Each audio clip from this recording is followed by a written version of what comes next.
সন্ত্রাসী দমন ও অবৈধ অস্ত্র উদ্ধারের লক্ষ্যে চট্টগ্রামের সীতাকুণ্ডের জঙ্গল সলিমপুর সহ আশেপাশের এলাকায় ভোর থেকে সাঁড়াশি অভিযান শুরু করেছে যৌথ বাহিনী। অভিযানে ইতিমধ্যে কয়েকজনকে গ্রেপ্তার করা হয়েছে।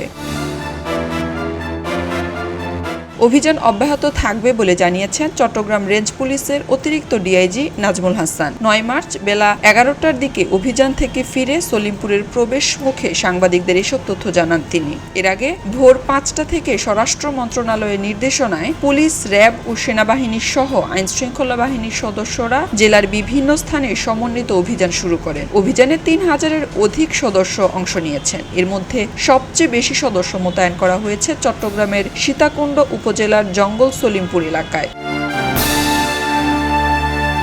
পাহাড়ি ও দুর্গম এই এলাকায় দীর্ঘদিন ধরে সন্ত্রাসীদের অবস্থান, অবৈধ অস্ত্র মজুত এবং বিভিন্ন অপরাধে জড়িত ব্যক্তিদের আত্মগোপনের অভিযোগ রয়েছে। সম্প্রতি কয়েকটি ঘটনার পর গোয়েন্দা তথ্যের ভিত্তিতে পরিকল্পিতভাবে এই অভিযান শুরু করা হয়েছে বলে সংশ্লিষ্ট সূত্র জানিয়েছে।